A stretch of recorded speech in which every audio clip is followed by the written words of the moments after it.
Hope everyone had a holly jolly one. Now we're moving on to the very last episode of the Rebel Scum podcast of 2017. 2018 is coming faster than you can think. We are just, what day is it? The 27th today. Wow. So we're 3 days away from it being a whole new year, from 5 months to Han Solo. Damn. That is what we are. James Rosile, joined with Brock Smink and Andrew Fantasia. And I promise, guys, this is the last time you will ever see Andrew Fantasia on the show. No 2017. Until 2017. He will be back because we respect his opinion on Pokemon. Pokemon. The ghost ones are the only good ones. I don't know. Oh, that's ghastly. I've never played Pokemon. Me neither. And I know nothing about Pokemon. I'm having the time of my life. Brock has a new Pokemon podcast. It's called Pokescum. Yep. Pokescum. Anyway, guys, remember, if you like this video and if you don't like it, please give us the thumbs up and please subscribe. And also, there is a Facebook contest. If you go to Facebook and you share the link, it'll be pinned to the top of the page that says share this post, episode 74, and you can win a prize and whatnot. And the prize will be something really cool. We'll post that on that as well so you can find out what it is. But in the meantime, we will announce the winner of that contest later in the show, as well as the winner of predicting Star Wars, which Aaron mentioned on Christmas Day a couple of days ago. But we'll just remind you of that later on. Why not? And January is going to be a fun time for us. January 1st, Ranking Star Wars is coming. New Year's Eve, we're going to have on the 31st, we're going to have our year in review, or just some clips of Brock saying things he got completely wrong in The Last Jedi. Oh, what? Like Leia is Snoke and Sayo Bibble is the Supreme Leader. Please tell me you're going to play Sarah McLachlan over those clips. 100%. For the all the theories that didn't make it. That's what it should have been. January 14th, we're going to do a Last Jedi roundtable. So it'll be us, Rob, and Josh, and it's going to be a month later. And we'll all give our reviews on the movie a month later. So this one will be more honest about it. We will say all the things that Rob could not stand in it and why Brock absolutely loved those movie. And on the 29th, Andrew was challenged to a duel of the fates. How do you feel about that? How do you feel about going head-to-head against Den Allen? Den Allen knows what he's talking about. He's a Star Wars aficionado. He's better at it than you. He's better at it than me. This is just me knowing you. Ouch. But I have the power of Grayskull. That too. And Andrew writes the question. I have the power of Lando Luck on my side. Lando Luck. Not even in the movie anymore. So I believe that this will be a bout to end all bouts. Mr. Allen, I look forward to beating you. Maybe. I don't know. Well, you're 0-1, so you can't get much worse. I can't get much worse. My average can only go up from here. Maybe. That's not bad. That's not bad. I'm overcome with emotion. That's in a month from now. Brock, are you going to put money on Andrew, or are you smart enough to not? I'm going to say that Darth Ward's not going to win this one. I'm going to win. So excited. He might show up. He might not. You know what? I think he deserves a win. He's due, as we like to say in sports. He's due. He's due for a win. Sports. But I don't know. Like, the Duel of the Fates so far, all two of them have been just crazy results. So anything is possible. Yeah. Yeah, I'm excited for it to see what goes down between you guys, because I know, in all honesty, Andrew knows the Star Wars. But what happened was the hubris. He snoked it. And Rob did what Rob hated in the movie. Rob doesn't realize that he's actually Kylo Ren, and now he's the Supreme Leader, and he took you down because you got overconfident in yourself. But we got rid of that rule, so you can't lose points anymore. Oh, so that's a good one. So yeah, contest winners, like we said, will be announced later. So let's talk about something that Brock is dying to talk about. Yes. Porgs. Porgs. Just joking. We're going to. Porgs. The honest truth is, as the year wraps up, we love Star Wars. We'll find out what the Rebel Scum podcast overall rankings of Star Wars is, but the reality is we love Star Wars. And 3 of us love The Last Jedi. And then there's Rob. No, but you 2 absolutely love The Last Jedi. I love The Last Jedi the way I love every other Star Wars movie. Because I don't play favorites, because they're like my kids, guys. Not really. This is the guy who's like, every year we have to rank them. I don't say that. We've done it for 2 years. Andrew. This is why Andrew's not canon. And it's a fun conversation because I'm gonna sign up. I'm gonna start a petition to make me canon.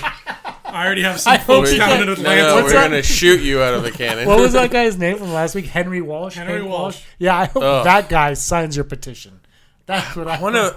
That would be a great score to interview that guy. By the way, after we finished recording last week, I went on Twitter and Chuck Wendig wrote something and somebody said, "Yeah, but has anyone ever petitioned for something for you not to exist?" And he goes, "Yep." And there's a petition for Aftermath to not be canon. Wow. Yeah. What? I thought you meant like the Henry Walsh guy. No. It's pretty fun. No, it's the same petition. No, it's like a nonsense. I don't like it. And my opinion matters. But hey, look, it worked for Battlefront, so Godspeed, as Holdo would say. Hey, Henry Walsh. Did you guys have a problem with God being mentioned in Star Wars? I mean, it's already been mentioned and how's been mentioned. Yeah, that did stand out for me. Also, was it Luke that refers to it as the Jedi religion? Yep. I was like, ooh. But demanded by the gods it is? Godspeed. Ancient religion. Your ancient religion. Hokey religion. They've mentioned everything that we heard has been mentioned before. I think it's just more jarring because that was 40 years. We never acknowledged it back then. I forgot about demanded by the gods it is. Yeah. Well, also you can't. It's not audible. Yeah. Maybe they were saying God's speed. They just said it very quickly. Who knows? It was Holdo. But no, it said twice by the guy that gets blown up in the medical frigate and then Holdo as well. Did you say Godspeed, you rebels? Yeah, Godspeed, rebels. Yeah, that's a t-shirt. We're just going to reenact The Last Jedi for episode 74. Scene! With yarn. But guys, we're also going to do our top 5 moments of the year. And for those of you that emailed us reactions, those reactions will be sprinkled. There's not too many, but we'll sprinkle those in. And Brock's will be in there. If you have not seen Brock's reaction to The Last Jedi, that's the only reason you need to watch this episode. Yeah. Because depending where you live, you may have already there's a nipple slip, and you're going to want to see that. Your reaction was so good that Aaron's reaction couldn't even be a reaction to the movie. Yeah. That was how the reaction went. It was schooled. It was something else. We'll also put Rob's up so you can all see Rob how flatlined he was by this movie. But that's one thing I'm looking forward to with when we talk the round table though, is because you guys are here. Mm-hmm. I'm there too. Why not? Yeah. Praetorian guards. And then Rob is like here. Well, I like what I like. And Rob's. But you know what? We laugh when I say Praetorian guards, but that's what Star Wars is. Like you said before, that's what Star Wars is. It's those moments. It's those really cool things. And the truth is, next year when we do our ranking Star Wars, if I'm in a Praetorian guards mindset, that's going to be number 1. It's like how with Rogue One you were like Ewing. I love the Ewing. I love Ewing. That was it. There's no argument. There's nothing to say. It's and just you know I what? just like it. Every time I play a level in Battlefront when there's a Ewing, which by the way they're on Yavin, I'm always like this. I love these ships. And when I see Queen Amidala's Royal Spacecraft from Phantom Menace, I'm like, I love that. Like those are two of my favorite ships. Falcon's obviously number 1. But like I love those ships. I know this is not how Battlefront goes, but I just when you say that I envision like there's like this elaborate like plan for your side and like it's going great and then all of a sudden Ewing enters and then you just see one of the characters just run off in the wrong direction. It's you. James, where are you going? You like reverse what's that guy from Warcraft? Leroy Jenkins. You're like the opposite. You're like, oh! Right before we get into the rest, I'll wrap it up with this. I was playing Heroes vs. Villains with Rob in Battlefront, which is not my forte. Mm-hmm. Unless I'm Vader or like Luke, I'm very bad at it. And Unstoppable? Okay. I'm unstoppable. But so we played Heroes vs. Villains, and I was Darth Maul. I wanted to be Phasma, but because I didn't have Phasma yet, is when the Last Jedi first came out, the level. So as Darth Maul, I have no problem being Darth Maul. And we're on Naboo, and for me, I've played Theed and all that, but this part of Naboo I had never played, and it was actually in that hangar, and then where Duel of the Fates happens, and you do all that, and in the hangar is Queen Amidala's silver ship, and literally, I did not get a point or die for like 5 minutes because I was like this, and I'm just walking around the ship looking at it. I was like, I'm trying to shoot it to see if it'll break. I'm like, this is fantastic. And then when I was Phasma, I go, look, this is what your armor's made out of. Didn't Rob like fall off a map somehow and then got he lost? landed in a stream and didn't die. Yeah, and he was just by himself walking around on a border. And then he got selected. So, and here's for villains how it works is there are 2 targets, one on each side. They changed it like that. And he was a target when he fell, so nobody could kill him. So all we had to do was take out their target. But I'm really bad. He got mad at me because I was staring at the ship and not doing my job. But let's talk about Star Wars Renaissance. Brock, this is your baby. Take it away for us. We are entering a new era in Star Wars where I think, quite frankly, I said it last episode, like Rian Johnson has made these moves that it's like he's saying there is something new coming. Maybe nothing elaborate. Like I think Star Wars is always going to be typical of certain things, you know, like there's always going to be a war. Like, I was thinking about it, it's like, what if they did find peace? It's like we couldn't call it Star Wars anymore, or like it would be Star Wars only in name, you know, it wouldn't be a war, like, but like the whole point of the movie is that there's always a constant battle or something. But I think we're entering a new time where like we're going to change the status quo of how the Force works, how our characters work, who's good, who's bad, and what have you. So leaving the movie for the first time, I was like, we are entering a Star Wars Renaissance where it's like, it's not anything. It's not going to be like, this is the bad guy, and then oh, we have to do this, and then there's going to be wipes. No more wipes, like stuff like that. It's going to be changed. So I've written down a list of things where I would like to talk about. This is great because he doesn't write anything down for top 5s, which we do weekly. Yeah.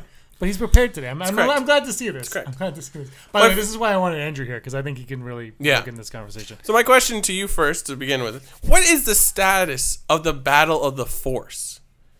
And by that I mean, are we ever going to get a definition of good and evil? Now, obviously, the 2 sides are Rey and Kylo. But do you think we'll return to the Sith and the Jedi? Luke says, like, this is the end of the Jedi. But, like, even Luke also says you can't end the Force. The Force is always. It's eternal. It's everything. If there's no Force, there's no us. So, where are we going to go with that? Are we going to still have a clear... I mean, I can kind of like cancel what I just said by saying, like, there always has to be a light and a darkness. So, but... I mean, I think what I'm interested in is Kylo is the one right now that has support, assuming the Knights of Ren are still, or the Knights of Ren are still around. Rey has no one to an extent. That's an interesting dichotomy of the Jedi and the Sith, where it was like just 2 guys against many. So like, where are we going with that? And one last thing is, I think I said this last week as well. What does Leia's new like space flight? What does that say about the Force? Because she's not a Jedi, but is able to manipulate the Force to save herself. Is that a survival thing? I'm throwing a lot of things out. Yeah, let's go. What do you think, Andrew? Okay, I'll start with the Leia thing. Yeah. I think that, you know, like she's not a Jedi. You're right. She doesn't have the training, but I'm sure at some point Luke told her a few things, like here's what you do if XYZ happens. Here's how you tap into this. And she's a Skywalker. She's got that blood. She's gonna know. It's gonna come to her more naturally than to any other Force user. It's just that's how the Skywalkers seem to work. I don't think that the Force did anything in that scene except give her the will to first like wake up and then move herself. I don't think the Force itself kept her alive. I think it helped her catch herself in the nick of time. So, like, James, a lot of people are not liking that scene. Do you think it's just because it's too CG driven, or is it because it seems hokey to give her that power? I think it's a combination of a few things. I think it does look it looks off. Yeah. The way she moves. People are comparing it to Mary Poppins. Mary Poppins. Mary Poppins. And it is. It's very off. Like the way she's like this and she's floating in. It's stiff. I want to say it's stiff looking. The fact that she can survive in space, that's another thing, right? I mean, and the effects on her are starting to get to that Guardians of the Galaxy look, too. Yeah. Which was the first thing I thought of was, oh, look, they did that. There's a spider coming down on you, by the way. It was the Guardians of the Galaxy. So that was so weird. Oh, wow. So I think it's a combination of those things. I don't have a problem with her using the Force to come back in. But that's what I think it is. I think basically, as Ryan Johnson said, it's that last ditch effort. Like when the father mother lifts the car to save the kid. You know, it's like that moment of heroic strength, and she's like, to survive, I have to do this. Her will is strong. Look, the way the Force is now, the way that the new Lucasfilm is presenting us with the Force is it resides in all of us. Which, by the way, Kanan said that a year and a half ago. Exactly. Sabine, so when Luke says it, shut up. Also, midi-chlorians are the same thing. It doesn't matter if you call them midi-chlorians or not. Just right? Yeah. Am I right? Oh yeah. The Force is around us. Call it whatever you want. I don't Speaking of Kanan, he also survived in space for a few seconds. He's also, but so did AP5. But like also, but I think it's the way she looks. Sorry, it's not a new idea. No, because like Obi-Wan Kenobi explains it, is like the Force is around us. It binds us together. So it's just pushing that idea, like it's not a magical power. Like think about it as just a thing that is binding. Here's what I'll say about the Leia thing in comparison to Rey's Jedi mind trick, which I'm not a fan of. It happens just like Superman Returns and Justice League. I just whatever. Like when I watch the movie, who cares? When we talk about it, we talk about it. Yeah, but it's different. So Rey shouldn't be able to do that mind trick automatically. Okay. Again, shout out to the Empire when Luke's doing it. It's the same type of thing. But Luke had a little bit of training through Obi-Wan, whereas Rey has had, from what we know, nothing. Yeah. The thing with Leia that so obviously Disney is kind of like, well, the Force is in everybody. We could do it. For Leia, the thing with Leia that I accept more than anything else is its instinct. Her instinct would be to catch something. And in that moment, she's catching the ship and pulling herself in, but she's not physically doing it. She's doing it through the Force. So I'm okay with it in that respect. And that's where I would... And I use the Rey one as an example because there's no instinct that I would find for Rey to be doing that necessarily. The rocks at the end with Rey, I can get behind more. But anyway, for Leia, it's the instinct that I would say... Prior to that moment, she is having this, like... She's standing there and Kylo's like... They know that each other are within proximity of each other. And then, of course, later on, we know she can feel Luke and then feel him leave, like, go into the Force or whatever you want to call it. That was such a callback to Empire. Yeah, exactly. So it's like the idea of, you know, I think I said this to you off air. It was like, anybody can shoot a gun, but it doesn't make you an excellent marksman. It doesn't make you a sniper. But everyone has the power to do what needs to be done in shooting a gun. So if you, like, I like the idea.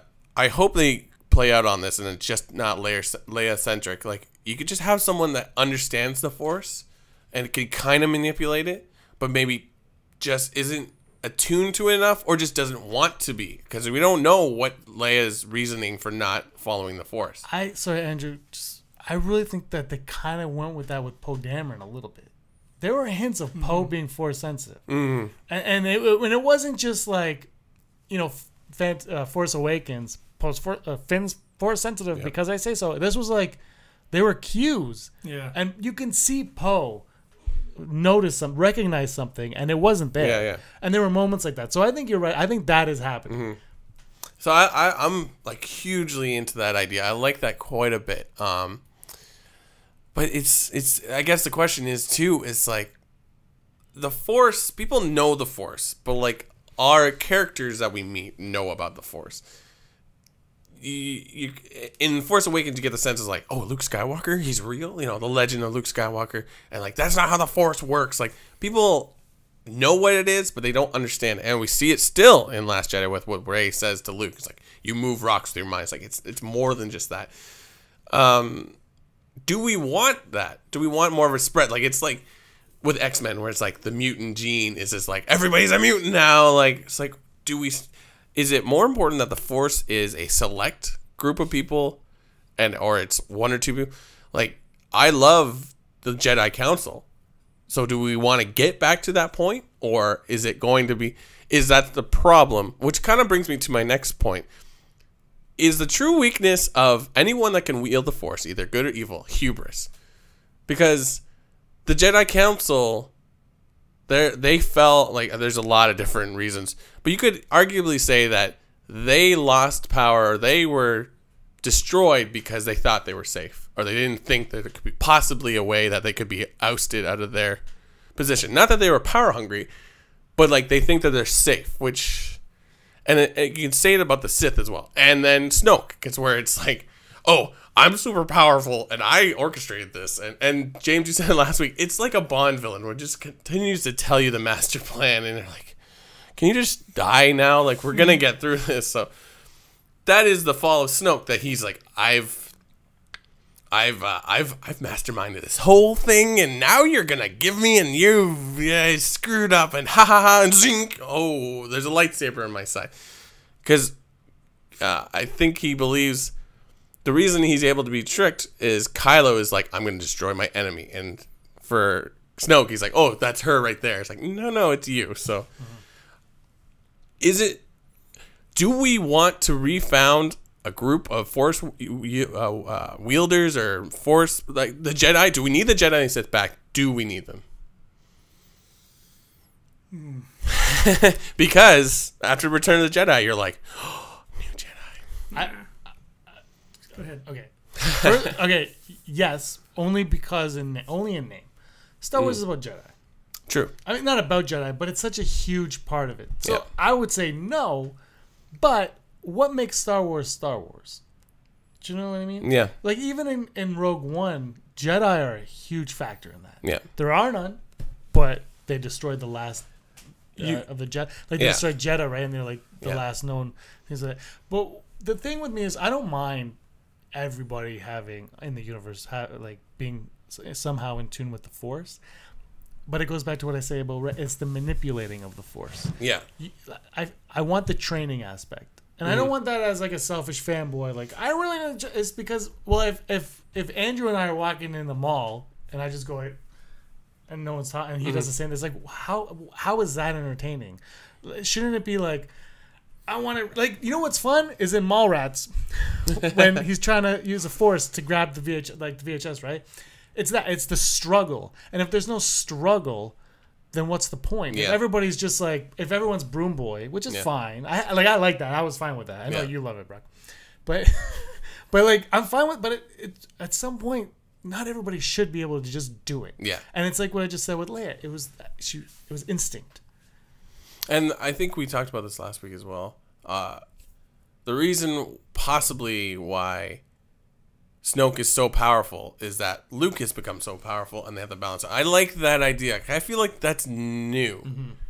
I mean, we've had the sense of balance before, but never articulated that way. Andrew, what do you think? Is that...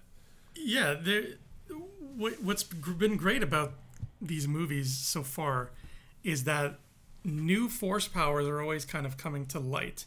And that's actually not limited to the movies. Like, we can trace that to the cartoons. I mean, in the books, you've got Quinlan Vos who can touch a thing and then know where it's been through the Force. I like how you brought up the X-Men a few minutes ago. I think that's a perfect example that there's so much different people can do with it. We saw Snoke create this, two-way conversation.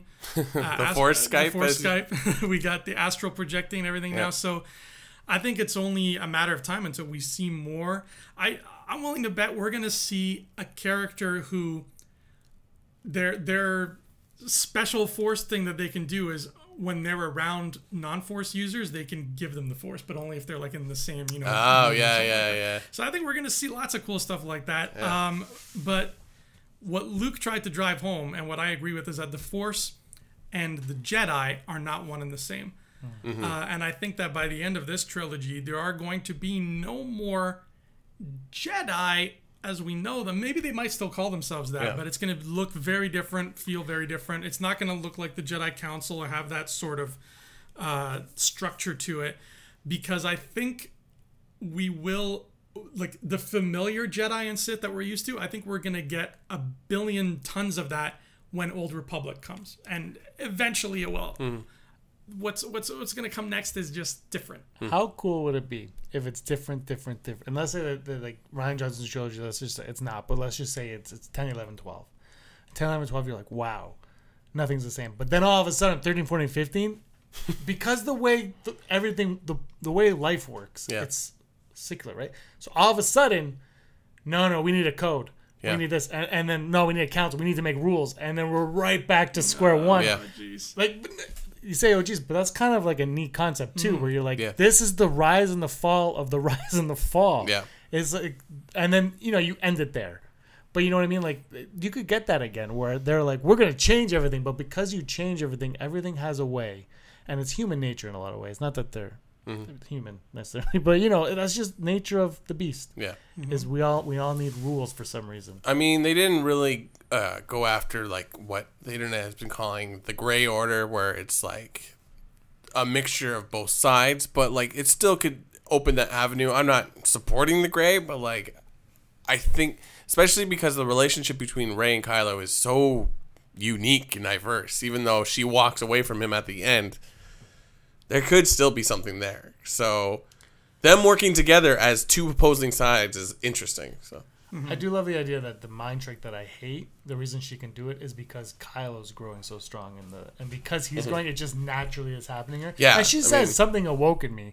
The only question is why. Like, at what point was the Force like, whoa, you're too strong, Ben. We got to go over here. But anyway, that's another conversation. So, anyways, moving along. James, you've posed this. I don't know if you said it on the podcast, or if we're just conversing off mic.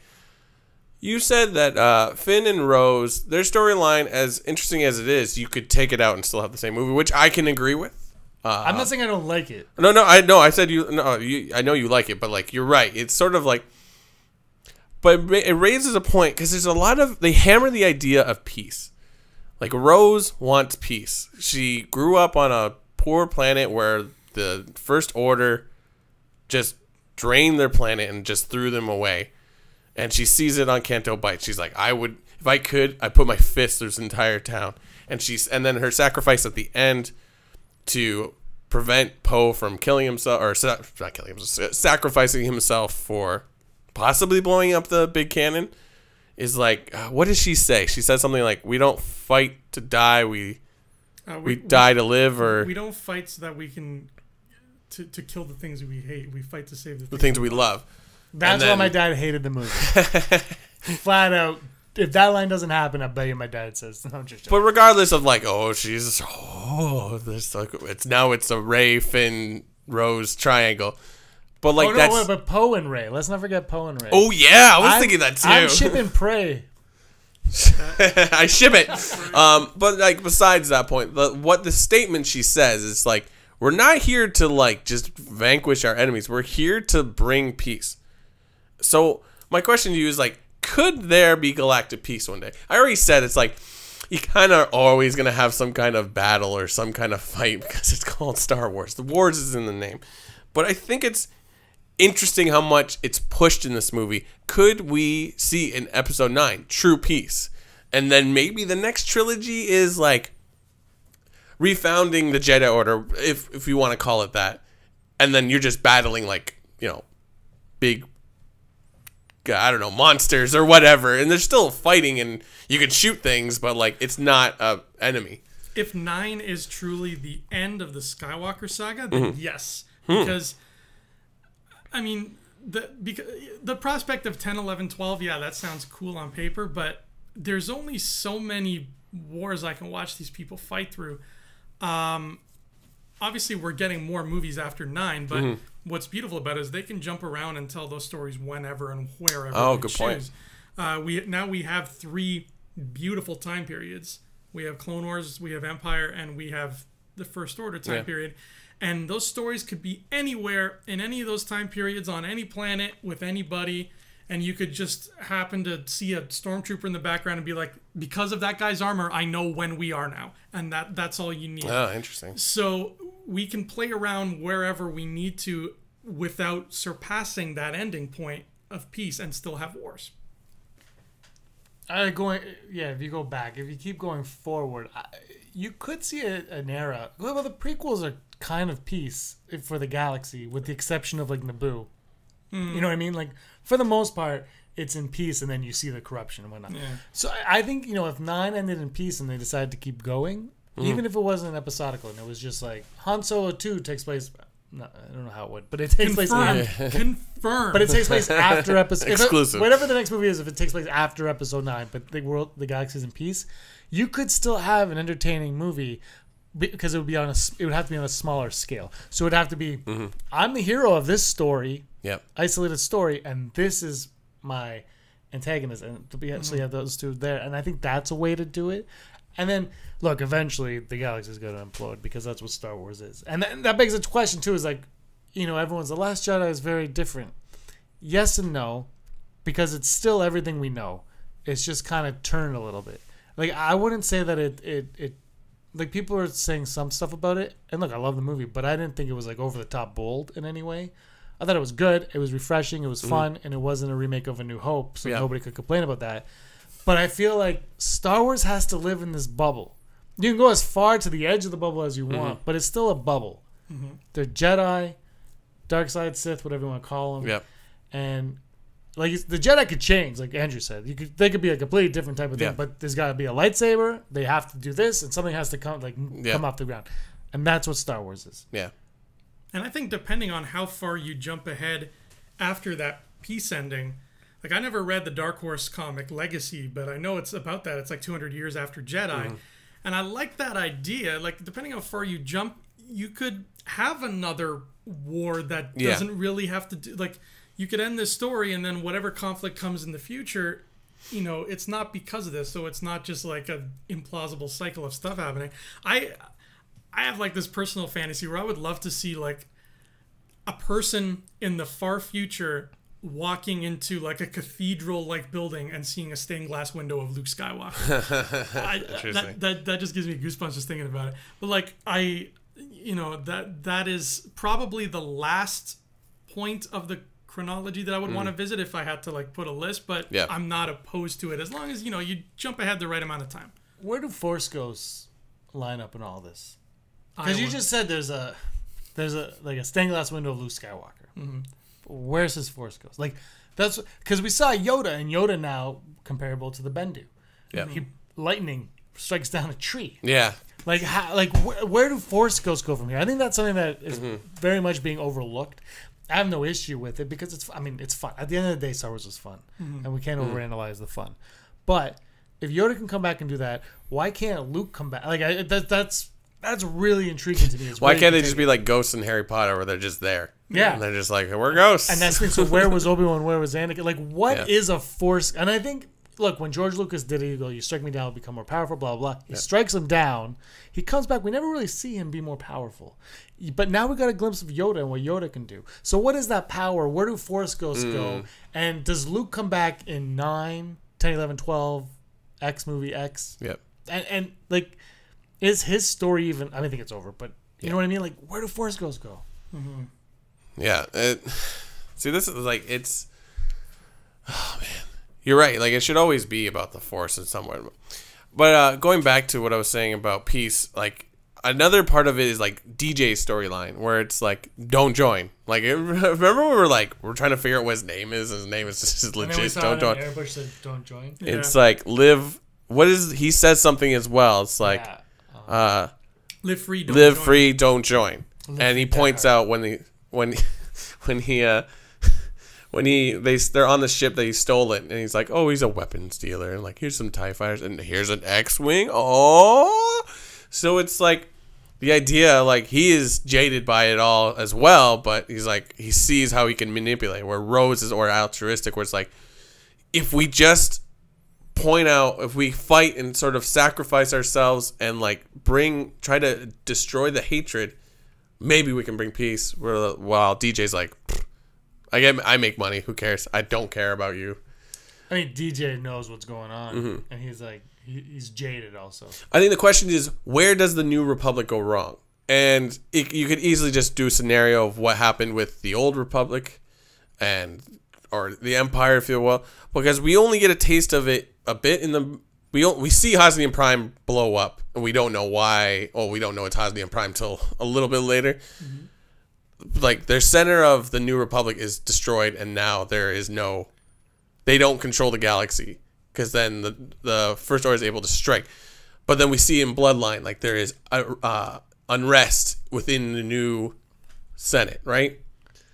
So where did they go wrong, exactly? Well, let's take Bloodline out of it for a second. You can chime in with your Bloodline thoughts after, but... someone's going to win. No, someone already did win. No, someone's winning Bloodline this week. Yay! But let's take Bloodline out of it because it's a book, and we'll talk about it. Exactly. Right? Because your parents don't know exactly. Bloodline. Let's take it out. let's say there is no unrest. Mm-hmm. They got blown up. Yeah. They got taken out by the First Order. The First Order obviously grew from jaded senators and whatnot. Yeah. So I think that's... So maybe they didn't... Maybe there was no going wrong. Yeah. Now, Andrew, tell me why I'm wrong. Well, I want to take Bloodline out of it too. Okay. Because... Sorry, Brock. Yeah, I don't think... I don't know. Like, obviously, I don't think it was a perfect system. I mean, Leia had to run away and do her own thing because the senators weren't listening to her. Yeah. But I love how different it is now because with the Empire... Everybody was drinking Palpatine's Kool-Aid. They were like, yeah, man, we worship you. You're perfect. Whatever you do, 1984, we're going to say it's fine because you're Big Brother. Oh, the spider's coming to see me now. What's up, playa? Come here. So that was very ballsy. Brock does not care. He wants to get bitten so he can climb a wall. I want to try this, yo. With the Empire, it was really, he kind of snuck up and he made everybody love him and he kind of brainwashed people. Whereas with the First Order, I feel like every single person in the New Republic, unless you're an idiot, every single person who lives in the New Republic knows these guys are terrorists and they just try to invade everybody. They can tell there's a difference. This is not a person who's like, I'm a good leader. You will follow me now and we'll make the galaxy better. No, they're like, this guy appeared out of nowhere, blew up the capital of the galaxy and now wants to take over. This isn't going to be a case where people are like, yeah, come on, Joe. Kylo has his work cut out for him. Mm-hmm. Kylo has to. He's Alexander the Great in this case. He's not, worship up. He's trying to conquer. Yeah. And I think that's where we're going to see the big difference here in terms of politics. I thought Kylo's plan was the best. Let those two kill each other. Yeah. We'll take over. I'm like, Rey, are you dumb? Join them. So yeah, like I think it's interesting. I also like. Last Jedi is like moments after Force Awakens, more or less. Is it? So, sorry, can I say Akbar here? Mm-hmm. I was saying this to Andrew the other day. It's moments after, but I feel like the Acto stuff, Achu, that stuff is completely non-linear from the other storyline. In that, because Rey sleeps like, 2 or 3 times. Right. Okay, and the other one's in 20 hours. I feel like we pick up where we left off, go to Acto, right, and then we go back in time. Yeah. And time, and this is not important to anything, but that's how I feel about it. I don't know how you guys do, but that's what I thought. Yeah. Time is always something that you kind of have to overlook in Star Wars. Yeah. I mean, you could be right, but then like all the times that she's talking with Kylo, like that's sort of real time. Unless I would have to go back and really focus on that. So that's a good point, though. Otherwise the timeline doesn't make sense. Mm-hmm. Well, I guess what I mean is there's no huge time gap. Yeah. Because, we know stuff has happened in between other movies. I guess maybe in the next one, like, we'll get a sense of how the galaxy feels about the First Order, because they're, as much as they are in power, they're not really in power. That's the thing about Star Wars, is like, all these things can happen, and planets could just never know anything happened. Well, and that's the other thing, because this takes place in such a short period of time. Yeah. Yeah. Like seriously, like, all that happened, but it happened in a small area, in the middle of nowhere, in 18 hours. Yeah. Yeah. Like, what does that mean going forward? So, yeah. So, anyways, going forward in the Renaissance talk, is there a thematic change in The Last Jedi? Because I think we're confused about where it's all going. I mean, sometimes you could compare it to a backwards Empire Strikes Back, because they end on a planet where it's all white. But like, there's no longer a clear failure or victory. You know what I mean? Like, even though the rebels get away, it doesn't feel like they won. I mean, there is and there isn't. It's so atypical, because it's New Hope and Return of the Jedi and Force Awakens were like, okay, we win. We won this part, sort of. Even though, like, the end of The Force Awakens, you blow up Murder Planet, but now the First Order is out in the open, so, like, okay, we're going to bring out our dreadnoughts, which are almost as bad. Is there what is the theme of this movie? Is it retreat, or is it a grab for power? Because you can look at it in different ways. Like, yeah, you run, but you run to live another day, or you run as a coward. And then there's also a grab for power where, like, Rey wants to be a Jedi, but Luke doesn't want to help her. Kylo wants to be in charge, but Snoke and Hux are always in the way. and then who is in charge of the rebellion, or what is it called? Resistance. Sorry, I don't know why that word I always can never remember, but you know what I mean. It almost seems like everyone wants to be in charge or wants to move forward, but there's always someone hampering them. So is it no longer, even though Empire Strikes Back always stands out as like, wow, because nobody wins or like the good guy or bad guys win sort of at the end. Is this how the new Star Wars movies are? I think we'll get a conclusion in episode 9. Are we going to be happy with the conclusion? I hope so. Yeah, I would hope so too. But you know what I mean? Like, it's like this movie isn't about victory. What do you think? Like, I think if it has a theme that you can apply to everything, it's probably live free, don't join. Everybody in this movie, except for DJ and arguably Yoda, is strongly picking a side and sticking to it and trying to get other people to come onto that side. And everybody in this movie really, except for DJ and Yoda, really suffers for it. Yeah. So maybe the theme of it, if there is one, is to sort of, you got to step back, reevaluate things and think that maybe, this concept of sides is tearing people apart, and it's, it's blinding you because you're only looking at your perspective, kind of like the reviews for this movie. So we really got to kind of step back. The reviews are positive, Andrew. They're only positive. My mistake.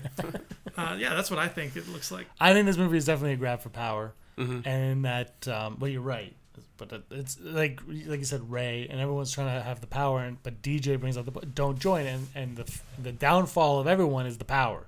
Trying to grab the power. Don't grab the power. Yep. That's where it is. And I think this is going to end very sad. Like, we're going to get a satisfying ending. It's J.J. Abrams, who has never ended anything in his life. But he's also, I said this on our review. I'm like, I can't believe I'm excited for J.J. Abrams doing this movie. Because before I was like, I hope it's Rian Johnson. But now I'm like, I think Rian Johnson could have done a decent. I think a lot of people could have done 9. But J.J. Abrams, so the fans are divided. He's a popcorn guy. He's closer to Michael Bay than Scorsese, and I mean that in all due respect. Yeah, like he's Michael Bay with depth, but you know what I mean. Like, he can bring that fun that Michael Bay used to bring. Will the Rock.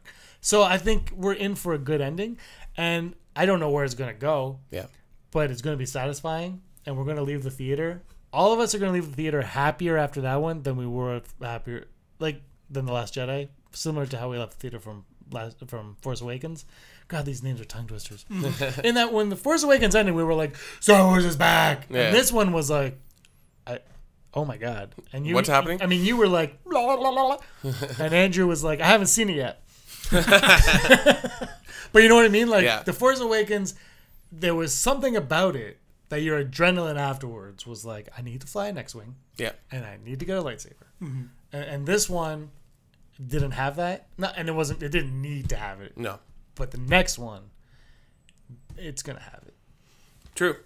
I guess then to end up this conversation is, where will the power settle? Like, who is Snoke? Who is Snoke?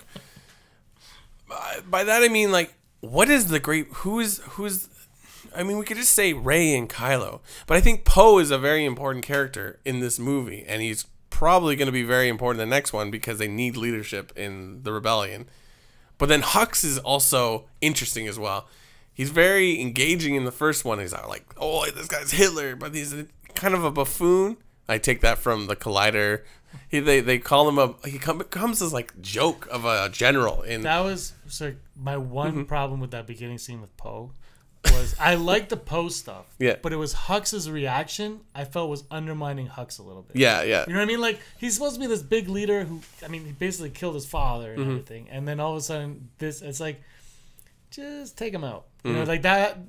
It's a small gripe, but it's more for the character than the plot. Yeah, exactly. So and even though he's kind of a buffoon, I think he's still relevant at the end of the movie too, because he's like giving in to what Kylo wants because Kylo could force choke him. But at the end, I think he kind of sees, Kylo can be set off. So it's like, I could. So the question to me, I'm pointing is like, is it just going to be about Kylo and Rey, or is there going to be a showdown between Poe and Hux, or because they are kind of opposing there, like they are the non-Jedi or non-Force wielding leaders of each side. What is the battle going to be in the next one? Well, as it is right now, I think the relationship between Kylo and Hux might be my favorite relationship in this movie. I just love their interactions. They're at this point now where we leave them off. They're kind of like Mr. Burns and Smithers if they hated each other, and like they were both open about it. You're right. Like Hux is still, he's still a threat. I mean, we lost Snoke, we lost Phasma, but we still got Hux. And I've heard some people whisper that he might kind of pull a Callus and turn around, but I don't think that's the case. I think he's too greedy and too ambitious to do that. And he's too evil. He's too evil. Yeah. I could see him turning his back on Kylo and betraying him, obviously, but I can't see him joining the rebels and doing that. So I like that idea of the multiple things. We mentioned once before, a while back, we made a video where I talked about the villain deaths and how some movies, like the Indiana Jones movies, do it really well when you have multiple villains in a movie, and you have to take them out one by one, and like how each one's that should be like a big moment. And I brought up Last Crusade as a great example of how you can like see that in action really well. And I think you're right, Brock. I think we're gonna get one of those for Kylo and one of those for Hux. And if there's a third villain we don't know yet, probably one of those for them too. Grievous comes back. Bam. You lose, Rey. Because like in Star Wars, it's always like this is the bad guy and this is the good guy. Even like you could downgrade the Emperor to just a backward, because like Tarkin could kind of be like a Hux, but like not really. I mean, he's an very interesting character, and he's really fleshed out and expanded, but like he goes down with the ship and that's the end of him, and there's no one ever really replaces him. Like, so yeah, that's how it's so that's basically what I thought. This was my initial thoughts on like this new era of Star Wars, because it's just like I don't know what's gonna happen, and I know that's a profound thing to say because it's a movie. How am I supposed to know what's gonna happen? Like, but like, it's not. We don't have. I don't know what's gonna happen next. I think that's the exciting part. Is the prequels come out, we knew what to expect in the prequels. Yeah. But the sequel trilogy, we still kind of knew what to expect from the sequel trilogy. Yeah. And now it was like, okay, we're gonna follow a young kid. They're gonna be but now it's like, well, anything is. I'm looking forward to the Hux and Kylo relationship in 9 is something to keep our eyes out for, and Emperor Kylo, man, Supreme Leader Kylo is like. And that's what I was hoping for. I was really hoping that he would lead. I hope he would run the galaxy. But now, like, I'm glad that they got to it so fast, and I'm really happy they did, because if you're really a bad, that's what you would do. You kill your father. Oh, is he going to come back? He can't be redeemed. He can be redeemed. Nah. He killed the bad guy. Now he is the ultimate bad guy. There's still conflict in him, but that might be what makes him stronger, and that's what definitely makes him more unique than any other villain. All right. Well, that's pretty much sums up what I was thinking. Yeah. Move on. I love this movie. Patreon. Hey guys, we're on Patreon. Thank you so much for everybody that has supported us on Patreon. It really means a lot to us. Not so much to Andrew because he's kind of cold-hearted, but to Brock and I, we cry. And I cry. I'm not gonna lie though; it actually does really mean a lot. I shrunk the screen. So I hit stop recording. I didn't. It really does mean a lot to all of us, including Andrew for real, and Rob, who hates The Last Jedi and is still he has a punk. I think he bought a Snoke Black Series and just punches it every night. How awesome would it be if the new Black Series Snoke is just 2 halves? I like how his hand is just sitting on the thing. Yeah. And like, not only do they eviscerate Snoke, sorry to side Akbar, but like they come back to him and his head's on him. I think that's to show you that he's dead. Yeah. Like, there are all the theories he might come back, blah, blah, blah. But anyway, Patreon for $1, you get early access and cloning around, which will be in the new year. You guys need to figure. You guys are doing that. For $2, all of that plus our Star Wars documentary that's coming in the new year. For $3, all of that plus you can email stuff, your theories and whatnot, questions, whatever, and we will read them on this show and Scavenger Scum. And for $10, you can be on Vote No Confidence or Duel of the Fates, and you can watch Patreon Dan Allen take on Andrew Fantasia January 29th, Duel of the Fates, where Andrew will get his butt kicked. Did I say that out loud? But yeah, you said that. But You definitely said but. You said the B word. All right, guys, a few of you took the time after watching The Last Jedi to send a reaction to us. We just wanted right now to show you those reactions. Ooh. So here we go. Oh, good, because I already gave my Last Jedi reaction. Good evening, scumbags. I just watched The Last Jedi. I am confused. I really enjoyed the film, but I'm really confused where we go from here. That's really what I'm stuck saying. I just don't know where the story goes. It kind of felt like a ending, just because I don't know where you go from here, especially, and I don't know what you do with Leia. So, please don't do what Andrew wants. Thanks. Hey scumbags, it's Rob here, and literally just watched The Last Jedi. I'm in my car right now, literally trying to process this movie. I was with the other Rebel Scum crew watching this movie. There was 10 of us taking up the back row of the movie theater, almost the entire row, so that was pretty special. But right now I'm supposed to tell you my review and what I think about this movie, but the honest to God truth is that I don't know yet. I got to watch this movie again. I got a lot of stuff to think about and decide on what I think about this movie, because, I mean, I'm not mentioning any spoilers, but there are stuff that I really liked about this movie, but there's also some stuff that I did not like about this movie, to be honest. And there's other stuff that are very pivotal moments that I don't know what to think about this movie yet. So I got to watch this movie again, and then I'll be able to get a more well-formed opinion on this movie. So I look forward to talking with the rest of the Rebel Scum crew about this, because there's a lot of stuff to break down. So stay tuned, guys, for more content from Rebel Scum. All right, so first thoughts immediately coming out of the theater from The Last Jedi. You will not be disappointed if you are light side, if you are dark side. It doesn't matter what side, because the future is bright and you're gonna see some shit you've never seen before in regards to the Force, in regards to characters you know. It's yeah, it's probably the best Star Wars movie I've seen in a long time, and I'm really excited to see what JJ has to offer, because, you know, like all Star Wars movies, the ending leaves you open and you never know where the story's gonna go. And I think Rian Johnson also has a plethora of things to work with if his trilogy wants to be a part of all of this. I know we're gonna see some stuff they say that we've never seen out of his trilogy, places in the universe we've never seen, which is fine, because in this movie we saw a bunch of places we've never seen before, and this is just expanding on the universe. All right, so we just got out of the Last Jedi fan event. They played a nice little John Williams thing for it, and we saw the movie, and things happened. We'll say that. I enjoyed it a lot. Oh my God, Last Jedi! Oh my God! Yeah! I can't top that. It was good. And now, never tell me the odds. Thanks a lot, guys, for sending in those reactions. It's awesome to see. Glad a lot of you enjoyed it. And My favorite was the third one. Today's odds are brought to you by the Den of Nerds, who once again is sponsoring this show. So thank you very much, Josh, and everyone over at the Den of Nerds. For every time we speak, they donate $1. And then they match that dollar. And then they match that dollar with another $1. All right. Andrew, I'll go to you first on this one. The odds of Ghost Luke haunting Kylo Ren in Episode 9. 100%. Yes! I'm going to go 100. I'm going to go 101, Bob. Oh, shoot. That would be awesome, right? Yeah. Just like taunting him. Yeah. I don't think it's going to happen. 0%.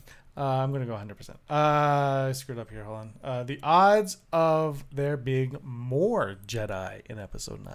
So, Broom Kid returns. Nope. No. Why don't you like Broom Kid? I don't hate Broom Kid. I just don't like the idea of bringing him back. Because, one, he's what, 6? So for him to be fighting strength, we'd have to age him like... No, because this is going to jump ahead 10 years. Oh, great. Yeah. It took us 10 years to find it's gonna jump ahead in time. I think for sure. Oh, for sure. Like that. I don't know. It's not the Maybe thing like about 2 or 3 years. Yeah, but you know what's good about Star Wars is time doesn't matter. So like you jump ahead and you don't know how much. Like how much time is there between Empire and Jedi? Yeah. 1 year. No, you don't know that for sure. Is that a new canon? Is that It's the thing. Did Kathleen Kennedy tell you? She did. She called me 5 minutes ago while we were recording. All right, Kathy K. I like Broom Kid. I like him more of a symbol than an actual character. Oh, I'm just Broomkid's like. But could there be more Jedi coming back? Yeah, I want to go 65%. Yeah. I want it to happen, but this one's strict. For now, I'm gonna say 12%. Does that count for Knights of Ren? No, it's coming out. Oh, okay. I want no, because they're not Jedi. Okay, so it's Jedi. I mean, they could be former Jedi, like fallen, but they're not. They're but dark that side. doesn't count for them. No. Yeah. I want to go 110. The reason is because I really want. We talked about this a few months ago, Brock, where I was like, "Do you think 9 could end like Lord of the Rings epic battle, like good and evil go head to head?" And I really want that, and that's not going to happen. And because it's not going to happen, I'm going to hate Episode 9. Here's the caveat: in Legends of Luke Skywalker, he goes to a planet where people are able to like understand the Force as like the gale. The tide. The tide. Sorry, it's the water. So what if Rey goes on a mission to find people in different societies that don't understand the Force as she understands it, but then brings it, and it's basically Captain Planet and the Planeteers. She gets one of each from like each culture. Heart. I don't think we're gonna get anything over the top. I think whatever happens is gonna be like, I'm Rey, I'm a Jedi. I don't think there's gonna be more Jedi. Yeah. I'm Rey, I'm a Jedi. Yeah. I have to take these out, and she'll be the only one. I think it would be really cool if there was others. The thing is, and talking about the Renaissance here, the Renassaince, is I think that the problem is that when everybody's Force sensitive and you see Broom Kid and Rey doing the mind trick and all these things that are unexplained. The problem is, can you control yourself in writing not to have character X just lift up a gun? You know what I mean? Like that. Yeah. That is where it's like, don't, for the sake of it, don't have a resistance fighter be like, wait a minute, if I try really hard, like that is where I want to see it stop. Mm-hmm. But I'd be down for watching if there was like Kylo and stuff versus a bunch of Jedi. Totally in. Yeah. Which leads us into his next one, Brock. The odds of the Knights of Ren being crucial in Episode 9. Not just in Episode 9, but crucial in Episode 9.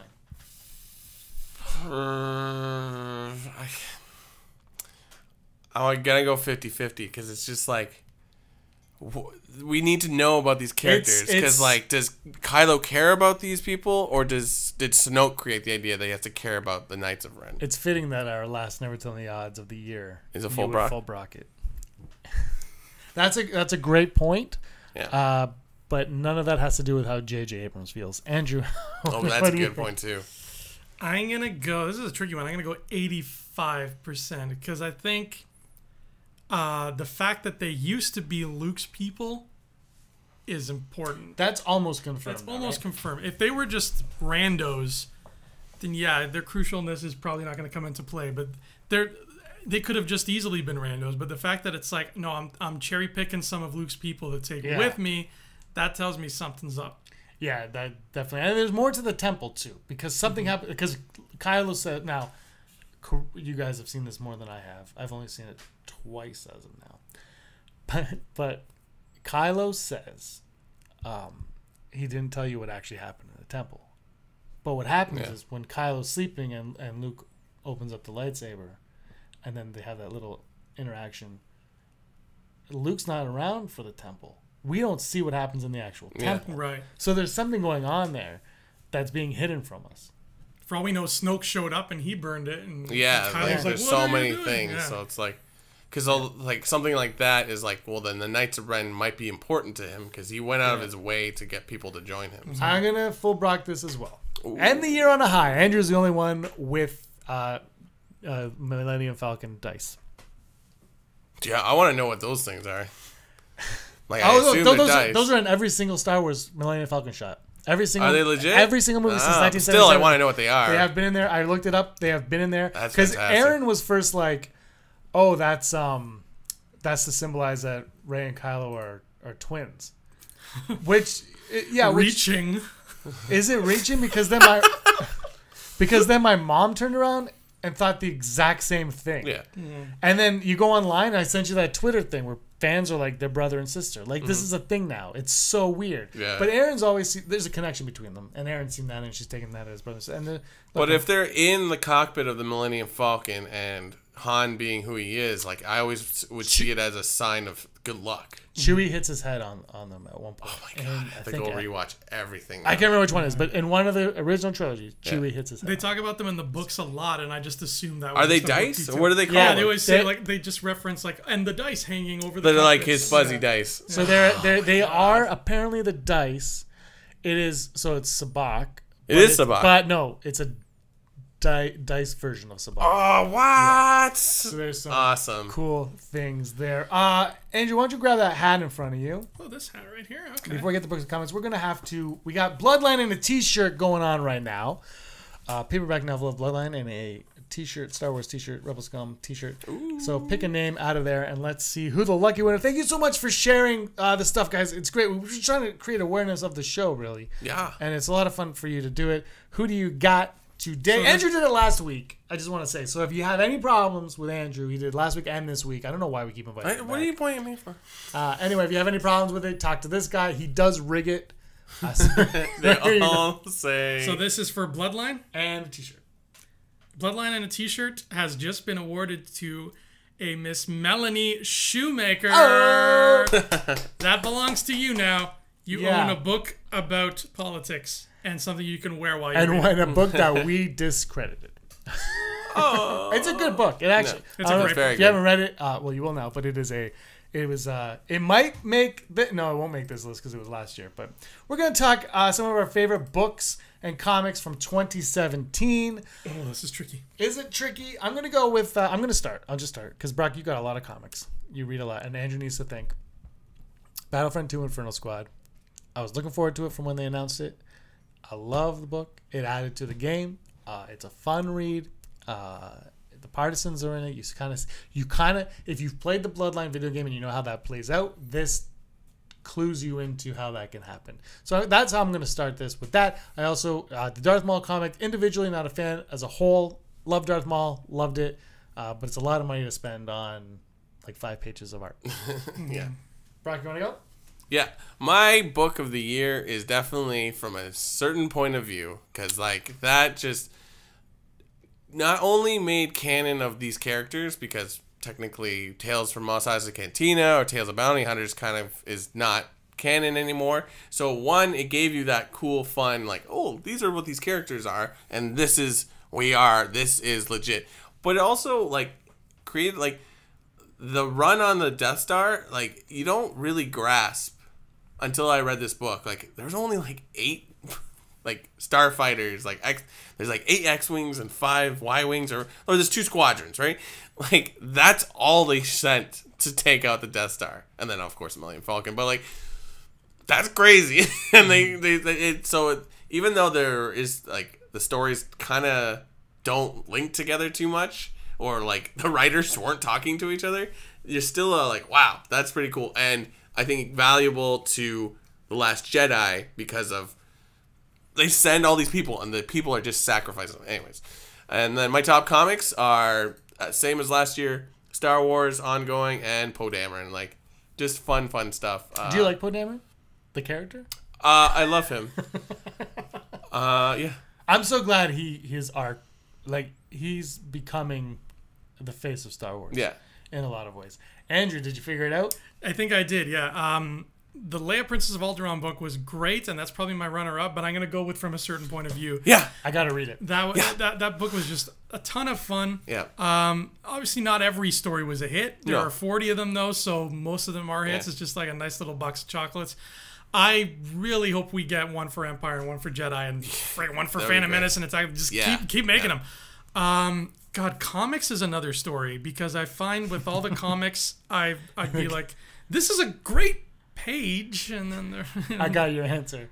Cassian and K2S. Okay. Oh, you still have my copy of that, don't you? Nope. I'll give it back when you give it back my mouthpiece. Damn it. Yeah, I'll bring it back to you. Okay. I'll give it to you Friday. All right. Yeah, in comics, I'm trying to remember what came out this year. I think I would go with the Poe Dameron run. I think it's just it's kind of Saturday morning cartoony, but it fits with the comic itself.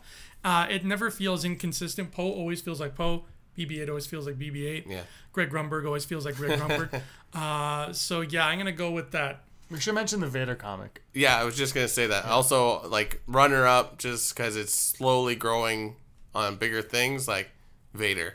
It's better than Maul, but everyone knows how I feel about Maul. But like to make someone like Jocasta Nu into an interesting character, like that's what they're doing right now, and they've connected. Like I just read 3 or 5 or 6 and 7, which I didn't have, and they bring in like the 7th brothers, all the Inquisitor. So like that, it's if anything, Vader is great because it glues Rebels and Clone Wars together with, I don't know, I guess Star Wars, the movies are, and then you get more Vader too. So definitely. So those are our top books and comics. If you haven't read them, check them out. Tell me that you hate my pick. Tell these guys that I have not read from a certain point of view. I really want to. I'll have to borrow it from you. And I haven't read, and very quickly, the Luke Skywalker book. You guys did an episode of High Ground on it. But after the movie, it's the most relevant piece of literature that has come out with the Star Wars name on it in 2017. Well, it's just funny because when you do the review, you both say, "I wish this came out later." But now you're, and somebody did call you out on it. Yeah, on did YouTube. they? Yeah, they're like, Andrew, what do you think of the book now? Because you mentioned right. it in our review, and they say, Andrew, what? So yes, I'm glad that one of the books like propels ahead once you watch it. That's good. Good to see. All right, let's wrap up the 2017 year with an episode of I Rebel. Is Rebels coming back? I know, right? That feels like it's been like 2 years. They're like, oh, I haven't driven to Andrew's house in forever. So it's top 5 moments of the year, guys. Top 5 moments of 2017 Rebel Scum podcast. It's been a crazy year. Crazy year. Andrew, why don't you start us off with number 5? Okay, my number 5 is a very recent moment, and it is our Force Awakens commentary. Because that is my first commentary, and I was a little bit scared of how I was scared of being bad at it. You were in a full body sweat. I was wearing like a body condom. It did not look pretty. I didn't think you wanted to do it because you were like, those are hard. And talking during movies goes against the grain of everything I stand for. So getting into that mindset was a hurdle for me. But once I was in it and I saw the kind of fun I could have with it, I really had fun, and I'm looking forward to doing it some more. Yeah, my number 5 is along the same wavelength. There's a whole journey to the Last Jedi. The 2 weeks leading up to December, basically, we did the Flying Casual with Brendan Benson and Lance McNair. You know, Josh came on a bunch of stuff. The commentary, the Duel of the Fates. It was so much fun. Yeah, it was exhausting. Like we had a video a day, some days 2. Yeah, it was really tiring, but it was a lot of fun, and you guys watched, which was amazing. Because last year when we put videos up in December, our views were like, and this year they're good. So thank you so much for thanks a lot. Yeah, Brock. My top 5 is the collaboration.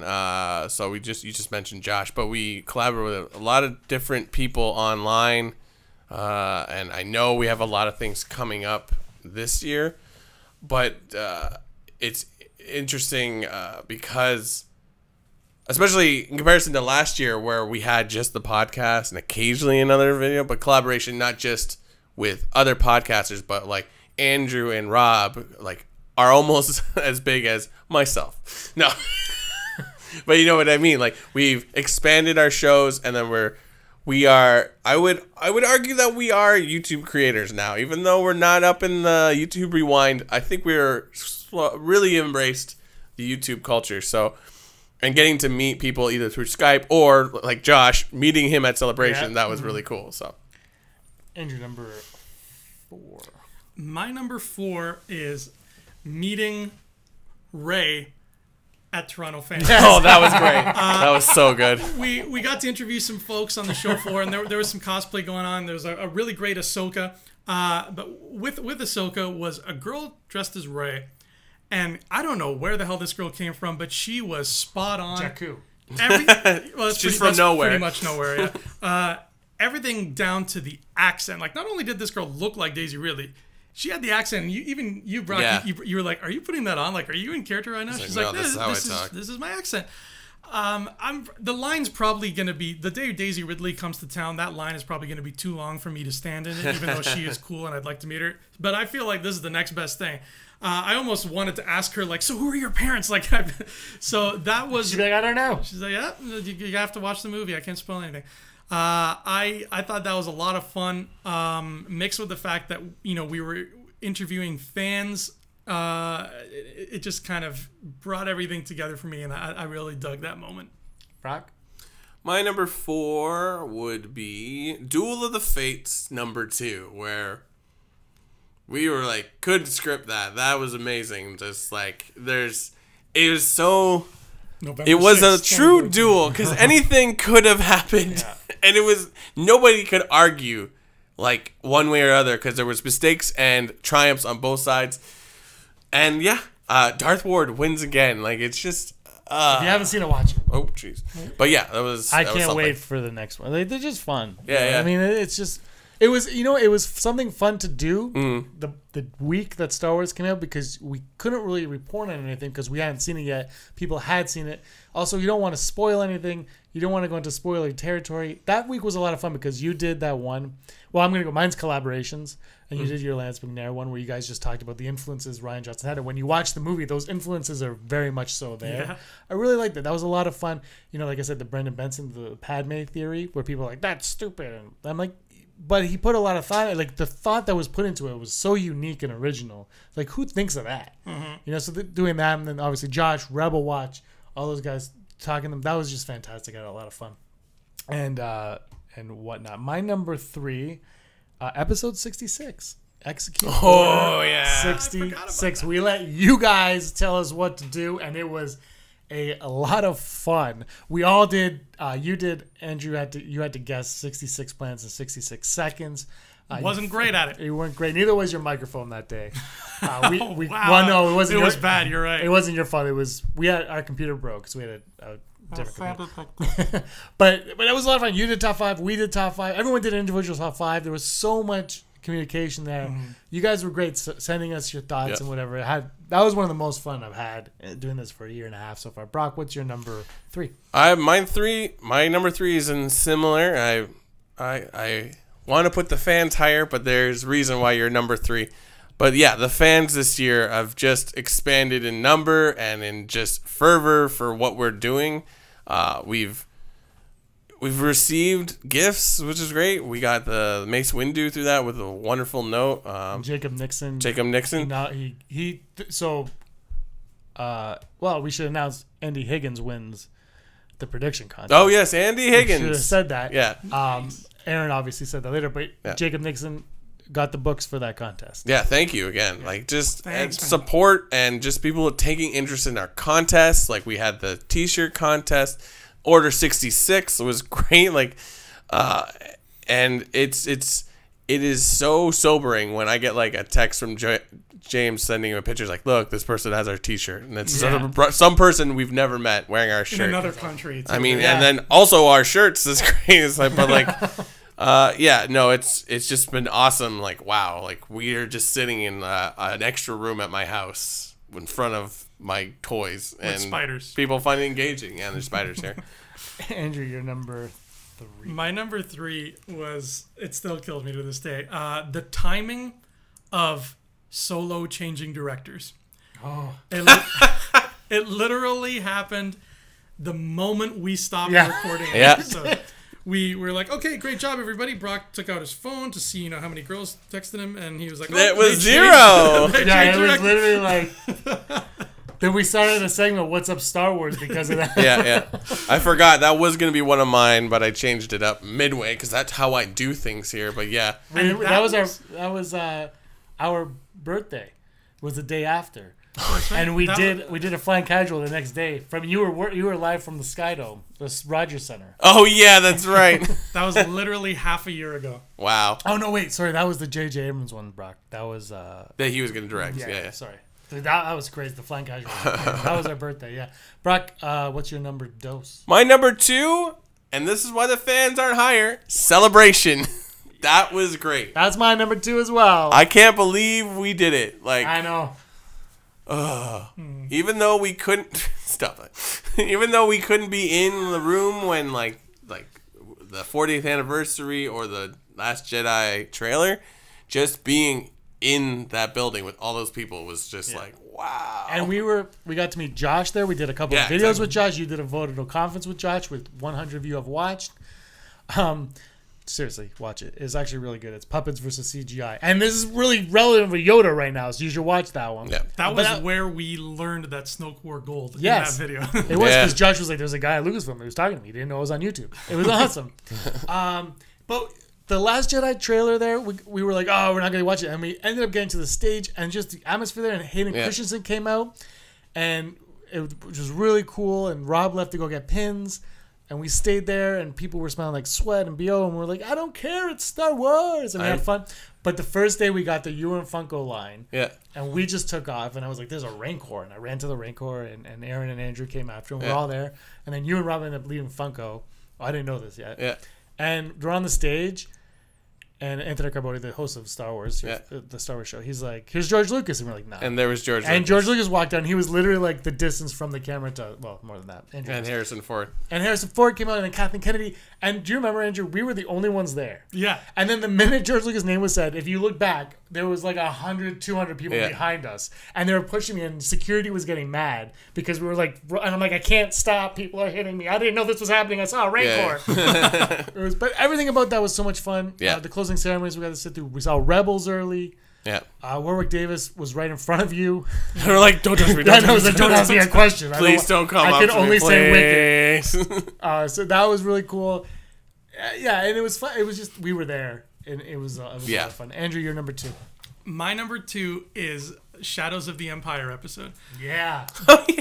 That was our first one to crack 1,000. Oh, congrats. And that was actually when we had 1,000 subscribers, too. It was really weird. Yeah. Yeah.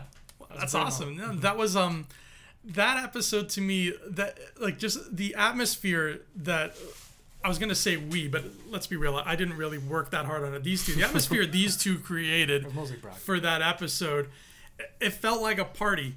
It felt like we came in here, we sat down, we had a party, we talked about Star Wars. Brock was playing video games. Yeah. The only thing that was missing was a pizza. Yeah. Oh, Daryl was supposed to order it. FYI.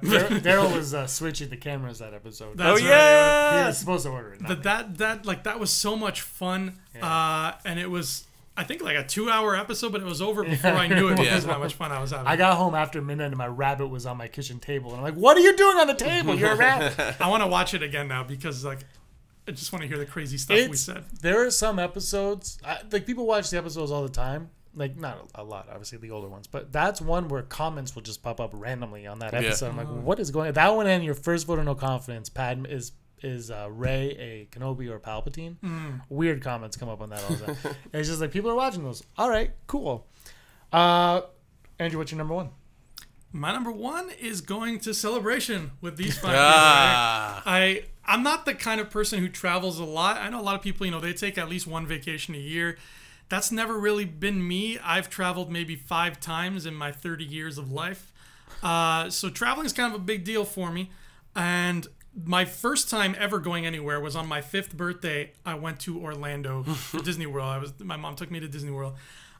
So getting to come back to Orlando, like a pilgrimage to this place I had taken my first of very few trips to see it again through adult eyes, coupled with the fact that I was doing it because I'm on a podcast with my friends, coupled again with the fact that I'm surrounded by Star Wars, and then like all the little details you mentioned, like getting to meet Josh Lucas there and getting to see George Lucas there.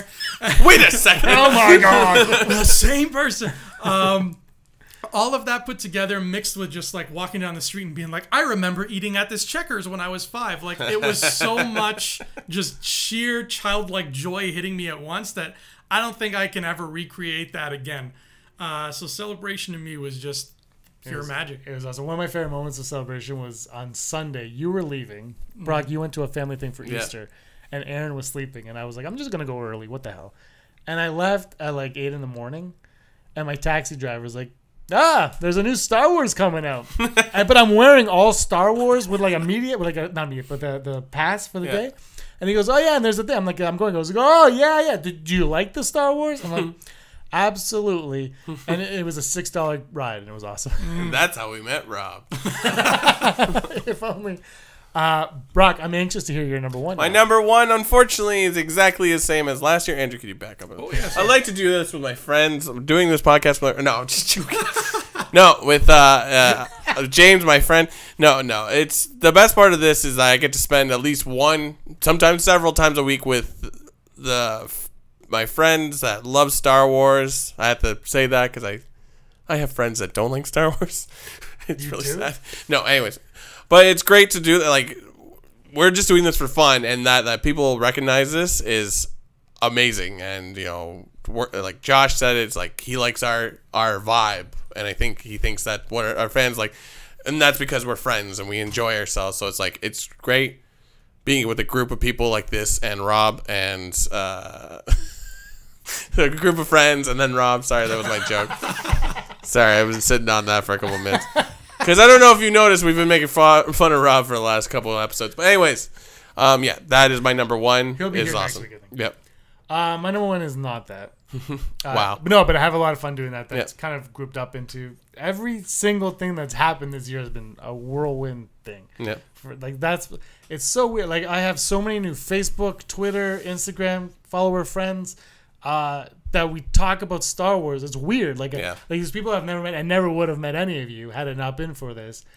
And we have cool conversations about Star Wars, and it's awesome. And you message like, "What do you think of this?" I'm like, "I don't know. What do you think of this?" And the back and forth is fantastic. The ideas you guys have when you guys send, you're like, "Hey, when you did that, that was stupid." I'm cool with that too. You know what I don't like? Well, I don't really. It's not that I don't like it. When we get a thumbs down, no, I'm joking.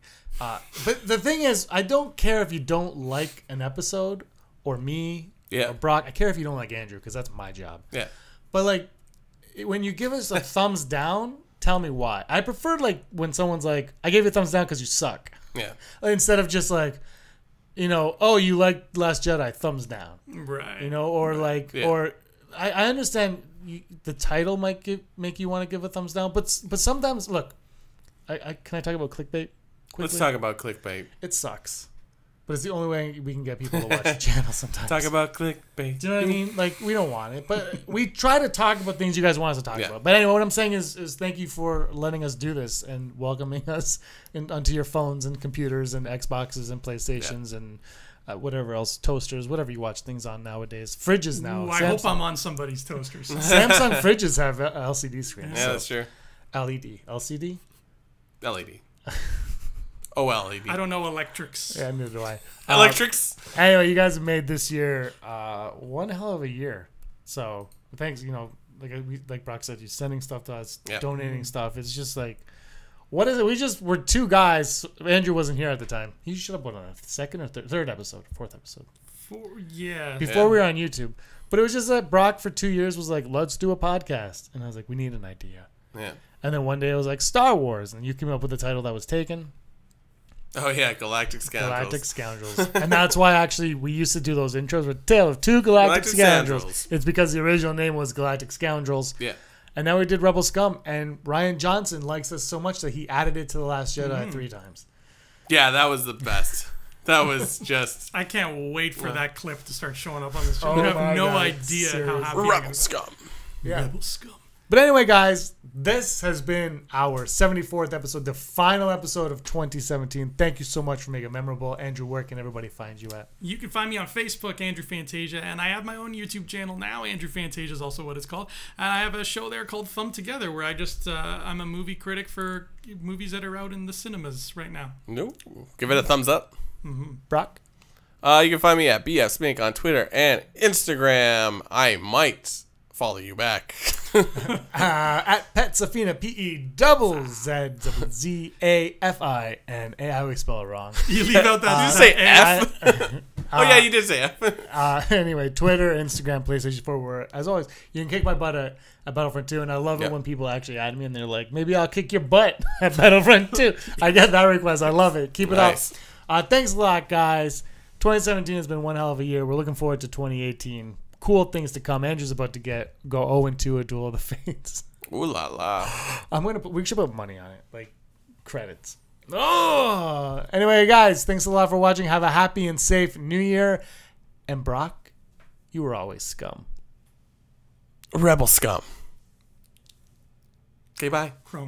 Hey scumbags, thanks for watching. Don't forget to give us a thumbs up on our video. As always, please subscribe to our YouTube channel, Rebel Scum Podcast, for all the latest videos.